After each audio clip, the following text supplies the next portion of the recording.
My name is Leo. I came from Brazil. So in the last summit in Rio, I believe it was a failure.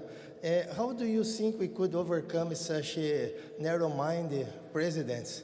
How if they continue to block these agreements, these carbon agreements? Yeah, Rio was a disappointment because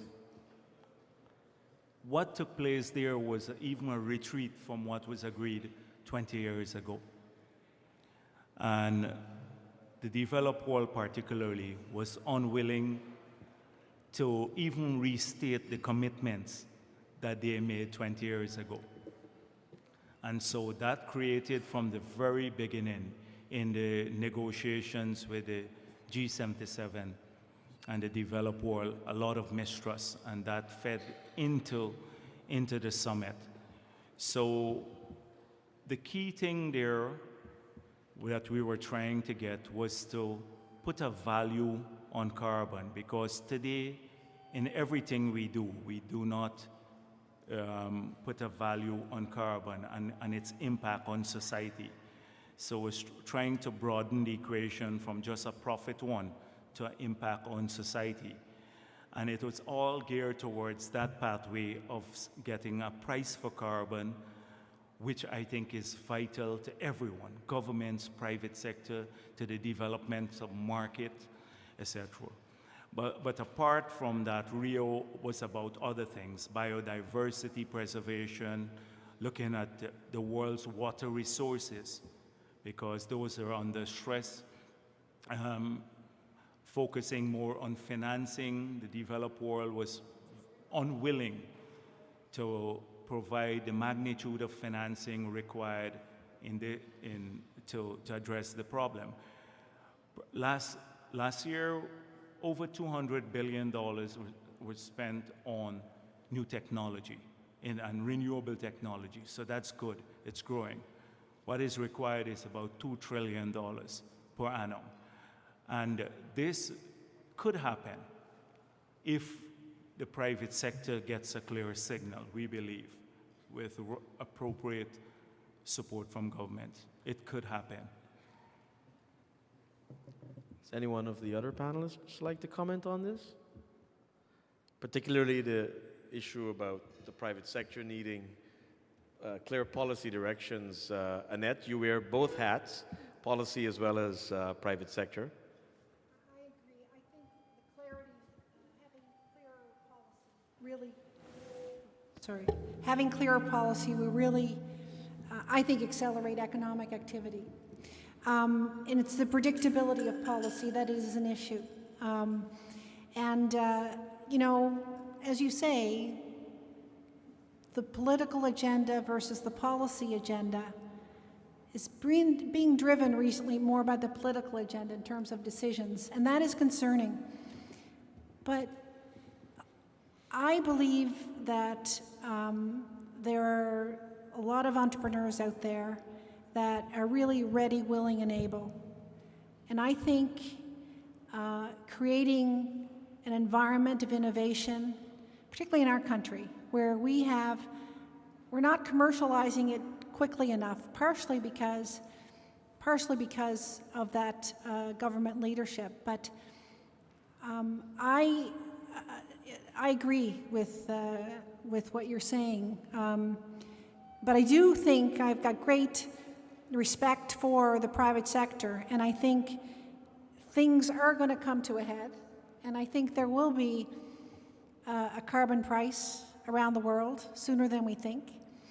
And I think that will drive a lot of change. And what's really encouraging is that there are a lot of private sector companies, multinationals, really talking about it and already making moves on it. So even though governments may be a little bit slow in coming around, I don't think there's going to be much a choice in the future. I really think that it will go faster than we think.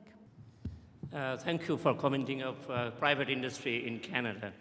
I have been involved in private entrepreneurship for the last 15 years, been to the different countries. I do know that private industry in North America has lots of money sitting in the bank.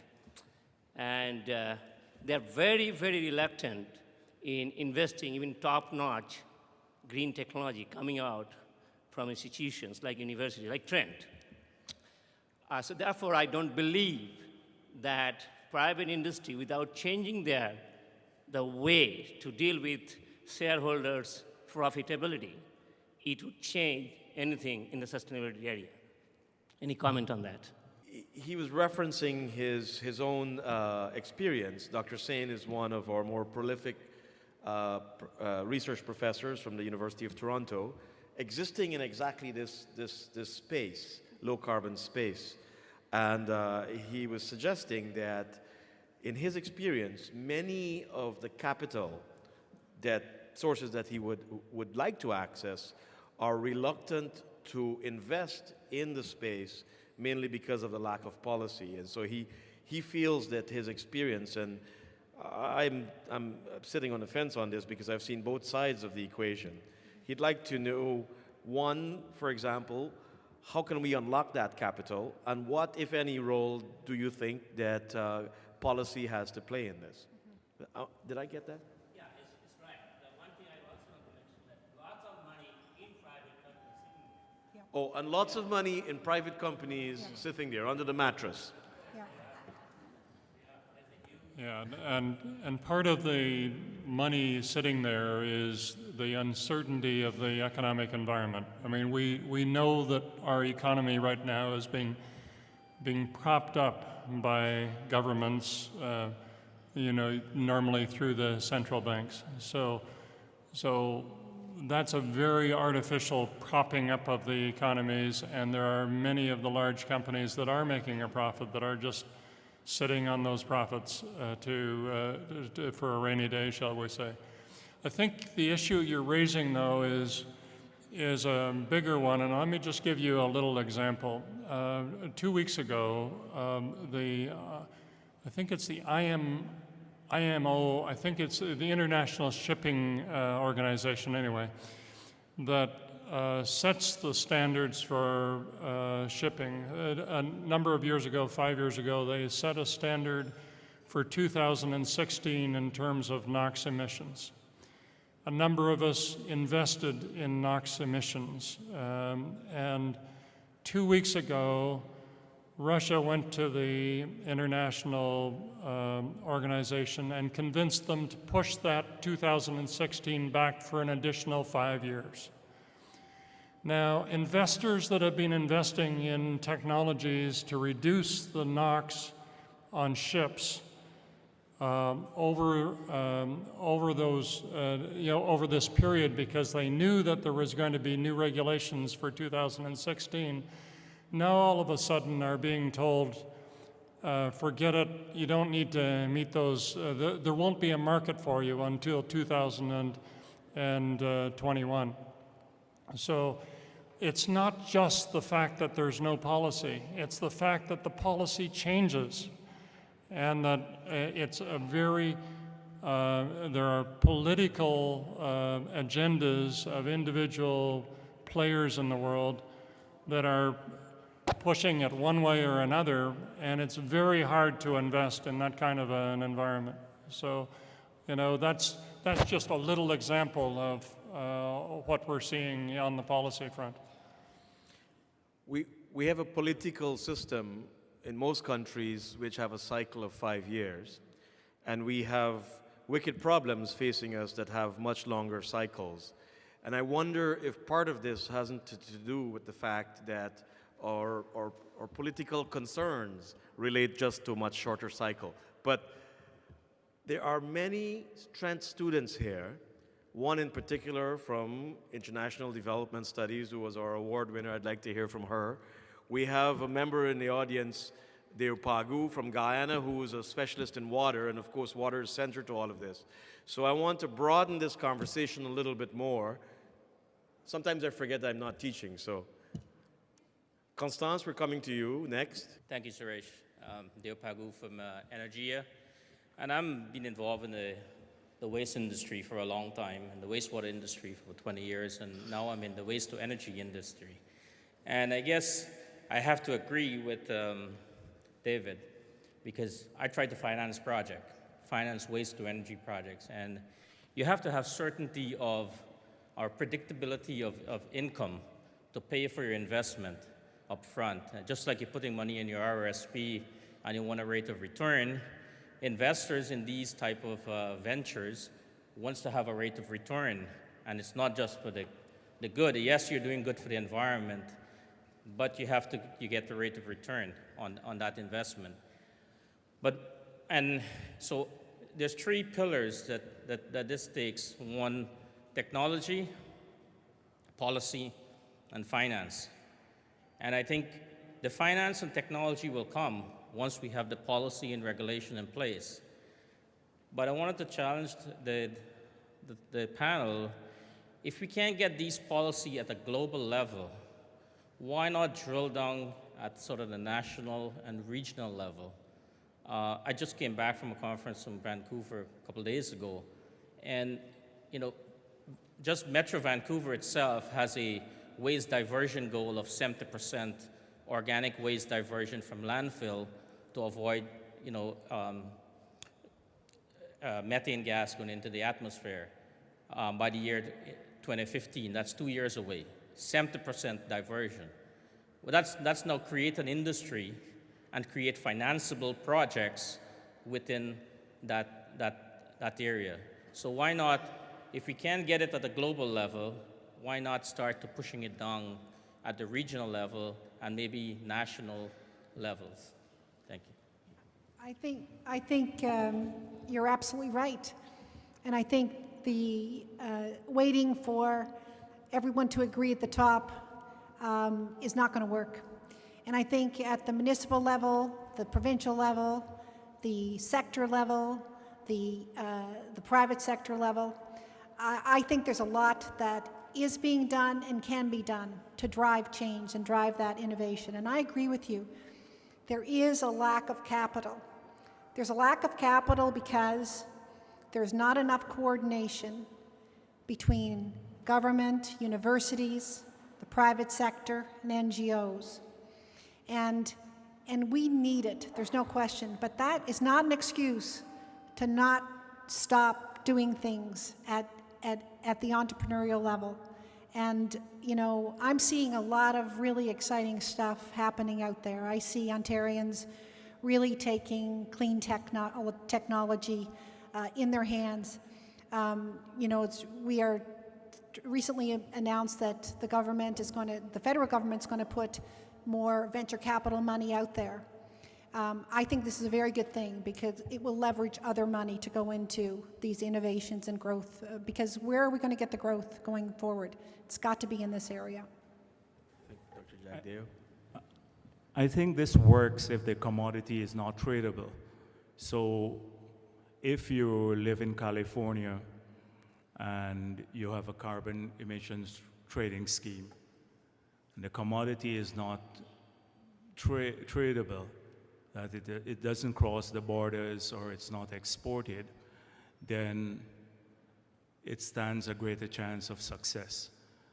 The argument in the negotiations at the UNFCCC that the United States has made, although it has a higher per capita emissions than China, is that if we take action and China doesn't take action, then we lose international competitiveness for our commodities. When you look at the reality, it's just about 1.6% of the US GDP come from carbon-intensive sectors. And they're mainly chemicals, and just about 1.7% of their population that is employed in those sectors, the workforce. But that is being used as an excuse not to move forward, to take first steps in the negotiations. Now, China is saying, yes, we emit around the same level as you do in tons, but on a per capita basis, you're 4 times higher than us. And most of the 400 parts per million now in the atmosphere came out of your actions, past actions, not ours. So that's source of conflict there. So this is how it's used. Local action is good, but countries then, just divorce themselves. Like David, I'm a graduate of Trent University in political science with a minor in economics. And I can't help but reflect on the fact that the world that we've created, which is a world of politics and economics, is absolutely naturally adverse to the relationship, have an adverse relationship to the natural order with its feedback loops and everything else that some people have called Gaia, the living earth. It's extremely hard for us humans to talk about survivability of our species at the same time we live in this world that's driven by economics and politics. It's hard for us to think about the big issues of, you're saying by 2050, it's almost no question that the earth as we know it is going to be ruined if we don't change our ways absolutely dramatically. And we talk about looking for incentives, economic incentives to do that. It just seems that we've organized the world wrong. We put economics at the center of our universe, and we haven't challenged science early on. Way back at the beginning of the Industrial Revolution, Newton had a contemporary, a poet, Carlyle, who took him on for destroying nature with his views of how to energize, how to take the earth and tame nature. And lo and behold, Newton won the argument, and we find it very hard to verbalize our methodology, our thinking about how to save this planet. And I'm trying to approach it rationally. It's a very emotional issue, obviously, but it has to be dealt with rationally. Is there any way in which the political system of this earth can be reformatted to put in the minds of our politicians in the 270 or so sovereign nations that the survivability of the earth is the most important thing? And economic growth, development, prosperity, innovation, these are human concepts that are very limited in the face of the challenge of the survivability of the earth. So it's a comment and a question. How do we have this discussion that doesn't come down to finding economic incentives? Because we know that's just tinkering with the real issue. Before I turn this over to the panel, What you said is absolutely true, but we're not going to get away from governments and economics in the near future. And there would be anthropogenic action on the natural order because we still have to change a lot of behaviors.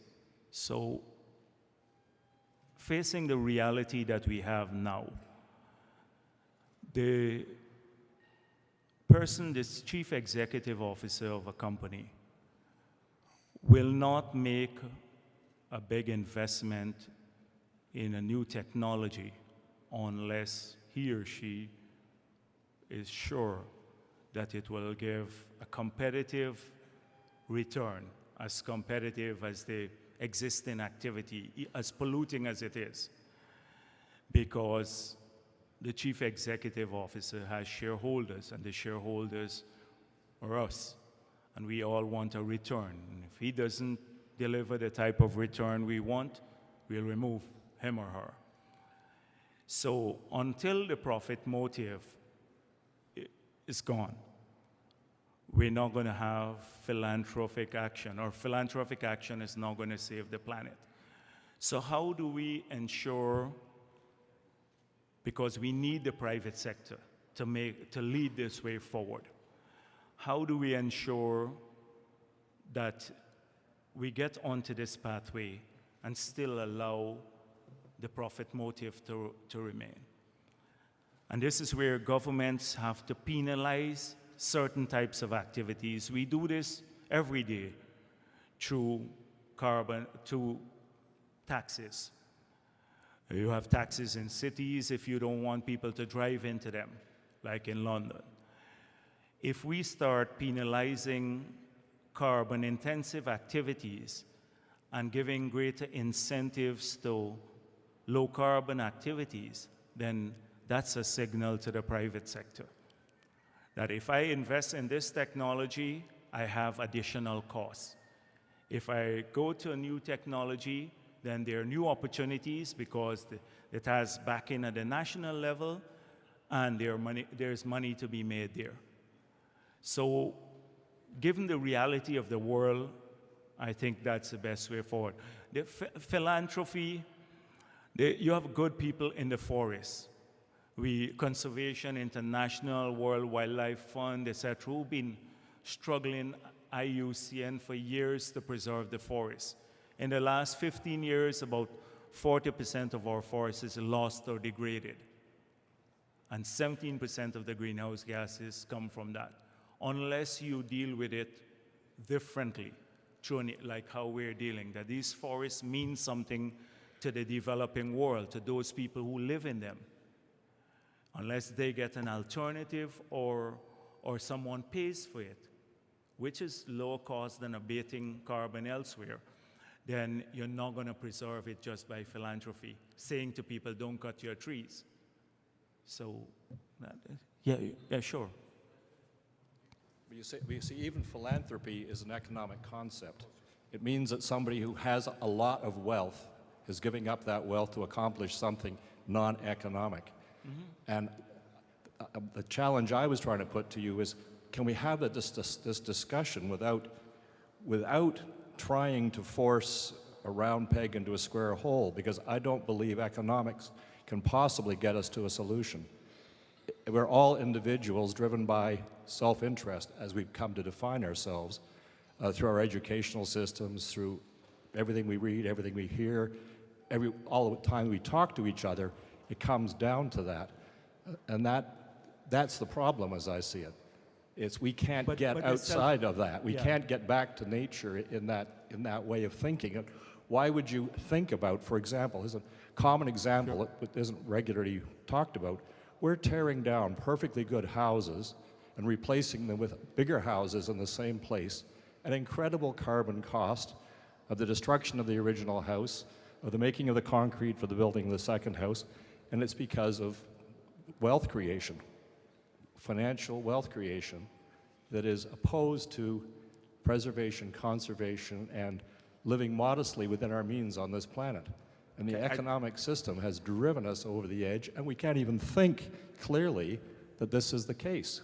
We're looking for incentives, government action, trading your good works in Norway, in Guyana, for bad works in Norway, where they're pumping oil and gas out of the ground like crazy. So they have the money so they can buy your carbon credits. Sure. This isn't solving the problem. It's demonstrating our inability to come to grips with it, because we're completely inculcated in economic, political system, self-interest, all of which, Mr. Hypocrite here, I'm very much involved in that. We all are. We can't get out of it. So how do we get out of it? I think that's the fundamental challenge of our lifetime. I think we need to look, we're not going to change that in the short term. We have, in some of the most remote villages in Guyana, some of the indigenous people live there. So quite a bit of the money that we're receiving is using to spend to transform those villages, particularly forest people. And when you go there, the guys say, we want a swimming pool too. Why do you think you live in Georgetown or elsewhere and you could have a car or swimming pool and we shouldn't get it? And if you have the mainstream media, particularly in the US, or Fox News saying that this climate thing is an invention by liberals, then a significant number of people actually believe this. They're not going to change. They think that this is all. People don't put a value to events that may take place 20 years from now. It's like the time value of money, etc. 20 years from now, because that's in the future. They think here and now. And from everything that I see, that's not going to change in the near term. So what's the best solution? Suboptimal as it is, what is the best solution at this point in time, given the reality? We need the private sector. We have to incentivize them to make the decisions to decarbonize. We need governments to step up. We need people to change their behaviors, but that would be over a longer period. Maybe more advocacy,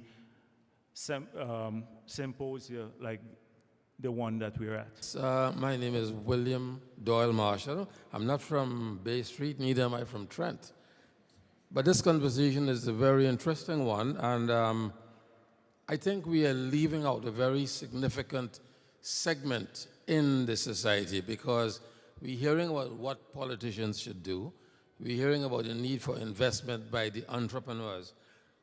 But I'm a journalist. I host a show on CHRY every Tuesday, and we talk with people about different things.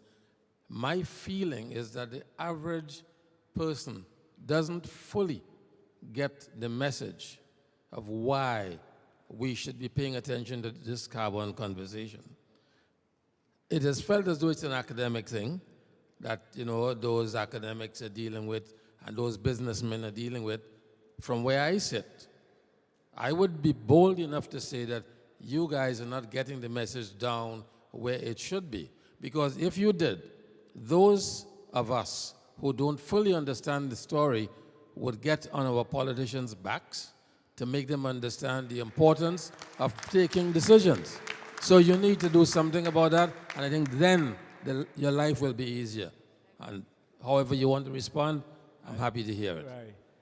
Right. Great I comment. agree, but the media can't absolve itself too, because half of the media, they don't, like I just mentioned, you have some dedicated groups, like in the US, the Fox News. I've seen tons of it. I don't know, maybe you are fans of Fox here.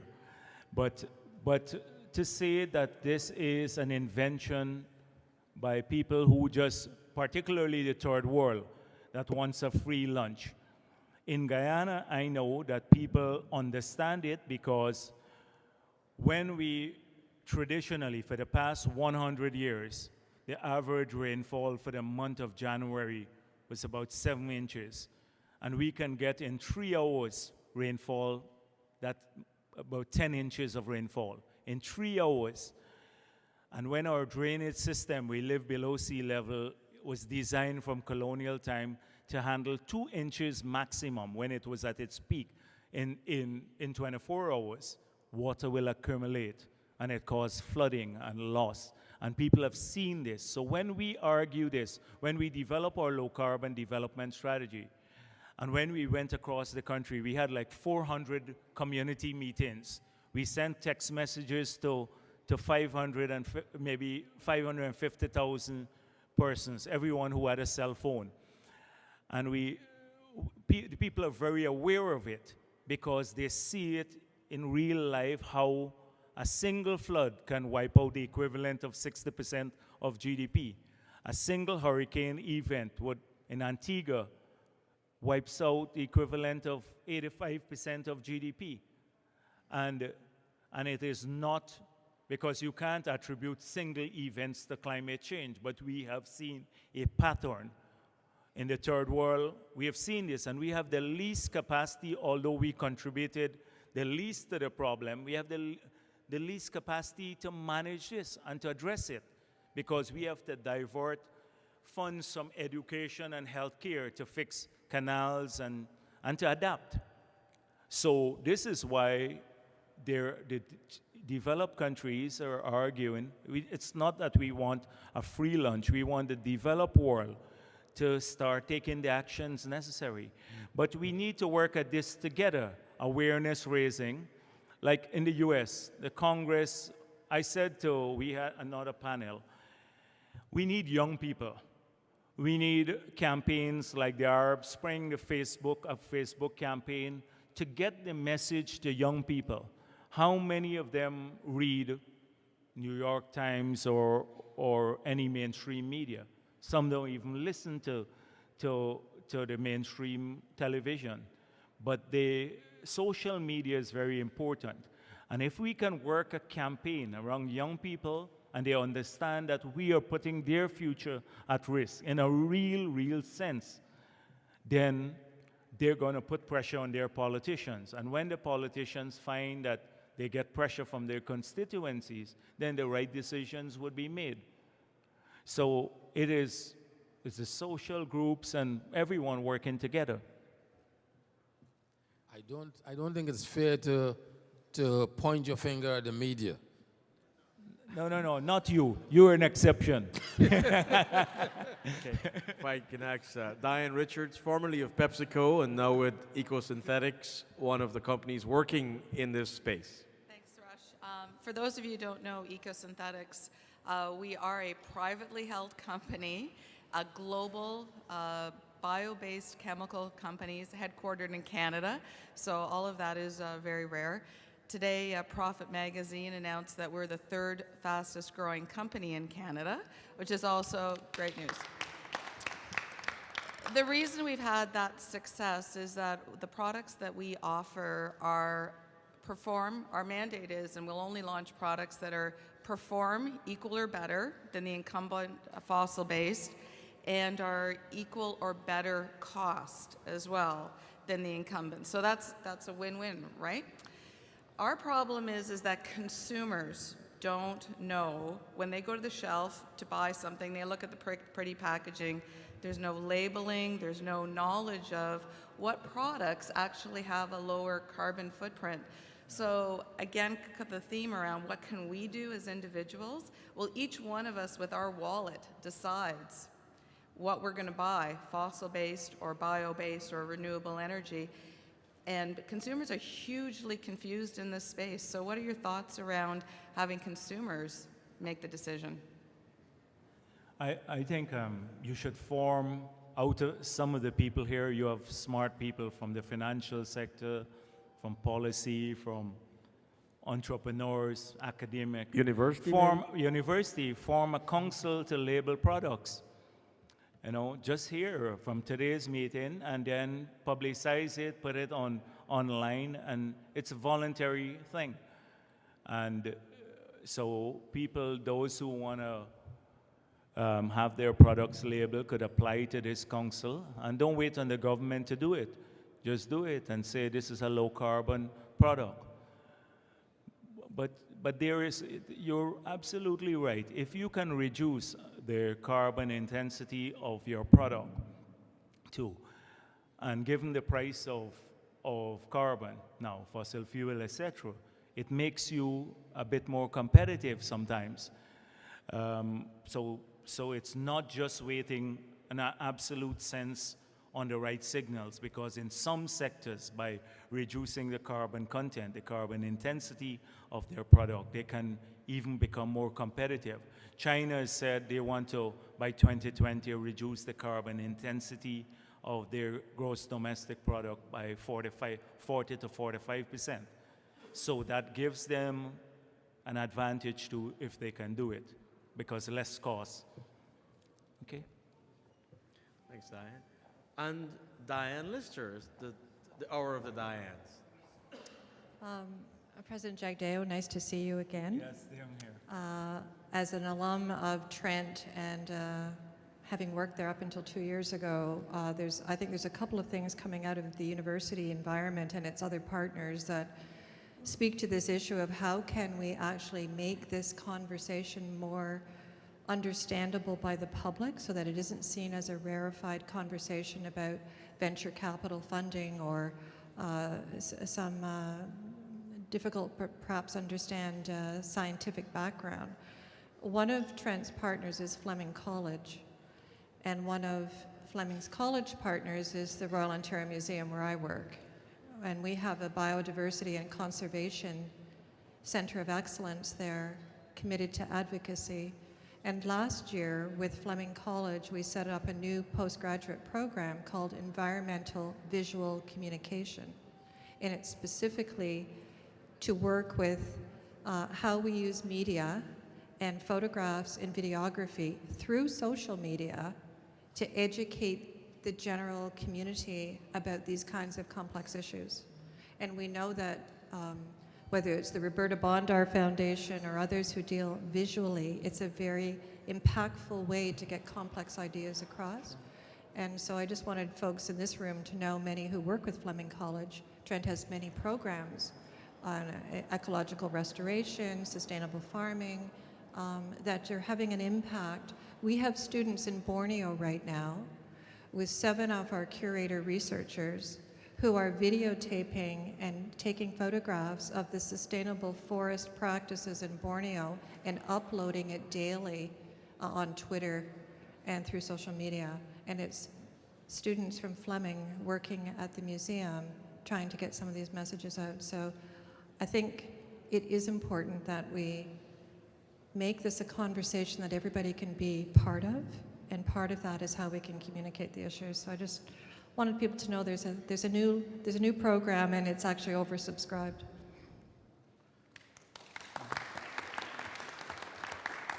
One thing about this, though, I've gone to many websites, the UN websites, the FAO, C4, IUCN, and they have a ton of material, and they brilliantly make the case. But the form, it's almost like government speak. It's very long, and people have to almost search through the huge explanations and studies to get to the striking reality. And you need to capture young people, you have to do it differently.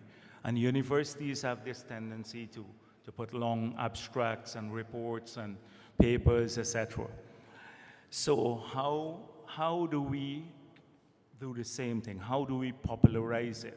How do we get a young person who's just started a job, interested in the future, a young woman or man starting a family, interested, saying, my child, I don't want my child to grow up in this environment.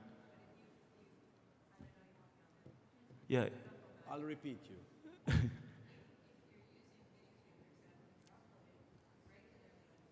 Yeah. Yes, yes. So it is just, maybe you're doing it, but you know, our traditional instinct is another website, and then we upload all these tons of documents. No one reads them. We have young people in the audience. We haven't heard from any of them, but we're talking about what they want. So isn't this typical of how we have conversations? We've got to hear. Emily Morrison, get up. You're a young person. We need to hear from you. What moves Emily Morrison? Right.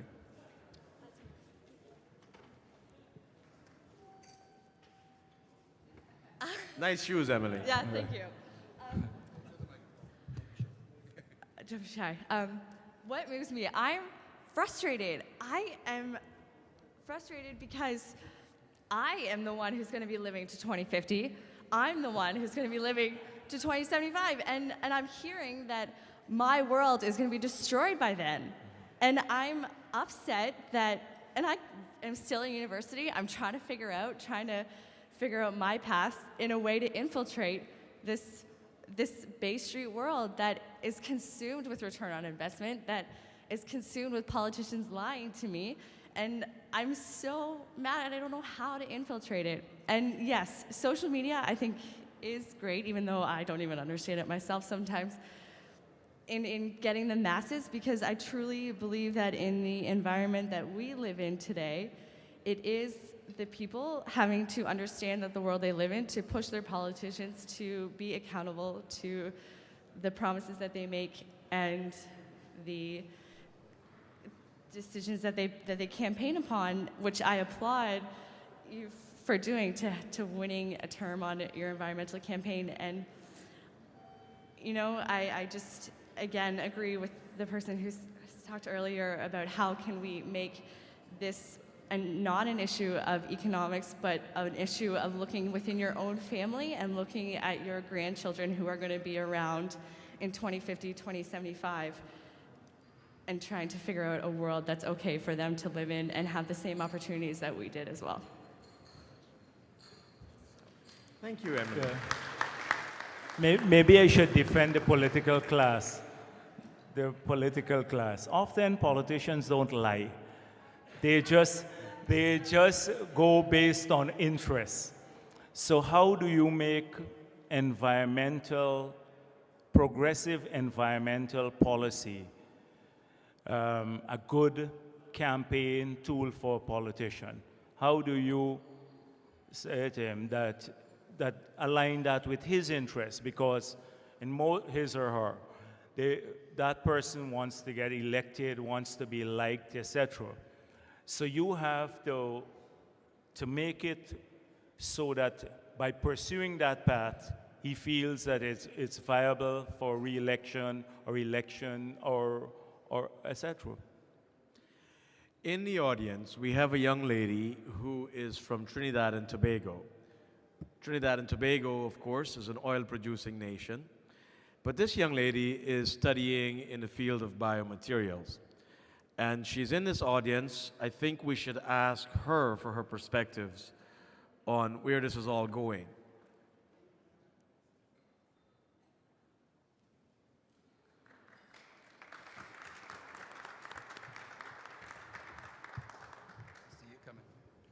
Hi, so I've actually been wondering that tonight myself because I don't trust politicians from Trinidad and the general layperson in Trinidad, I believe, is out for their own pocket. So where do these two worlds meet? Politicians, I maintain, buy votes. So they will always pacify the individual out to feed a family on 100 Canadian. So I've been sitting here all night trying to think, so how can we do this without the dependence of policies, without relying on politicians to say, we're going to make it happen? Any thoughts? David, we haven't heard from you in a while either. I was just having a little hard time with the question, so can you just repeat the question for those? How can we navigate the changes we need to make without politicians, since she doesn't trust the ones in her country? Well, we have a country where we have a mix of politicians, and in our country, and we find that some of them have really taken dramatic steps and very important steps. For instance, in Ontario, Ontario has become the first jurisdiction in the world to really get off of carbon in the form of coal for energy generation. We have British Columbia that has decided to have a carbon tax. So those are the, if you look for those spots in your political environment where those things can go ahead, you support those things. But as you heard from my comments earlier on, I think it's quite possible to be in the private sector and take action that's congruent with moving the world towards a post-carbon world, and do that at a profit, and do that where you're actually making a great return, which is what we have to do in our part of the world. So I think that's quite possible also to work in the private sector. So perhaps I could set the scene a little for Trinidad. In Trinidad, we are the richest Caribbean island, small islands. I'm not sure how we compare to Guyana, actually. But we have oil and gas, and our industrial sector is thus heavily subsidized. Our big industries, we have BP in Trinidad, we have Amoco, we have Metal, Steel. These companies come in and they don't pay commodity price for natural gas, they pay a subsidized price for natural gas. And so Trinidad is a thriving country for those who benefit from these commodity materials. But from everyone else, we're not a country that recycles. I came to Canada for the first time and had to learn how to sort waste. These are not things that my mom or my father, my brother or my sister know. So again, it comes back to everyone points fingers. They say, well, don't look at me. What are those guys doing there who are getting free oil and gas and making all this money? So look into our private sector, I also believe is not an option.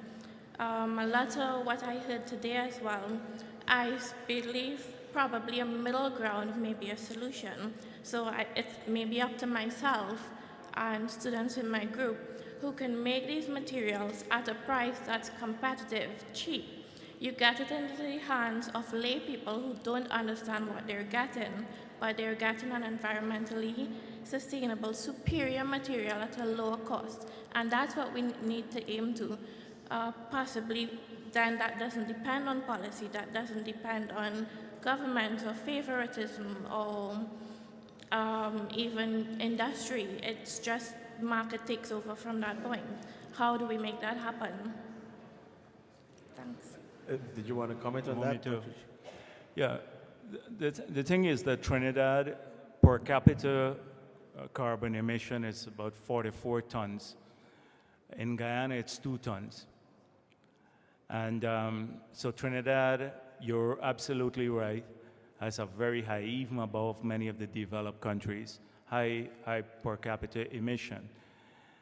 But and the economy, 85% of its revenue comes from the oil and gas sector. So it's heavily dependent on that sector.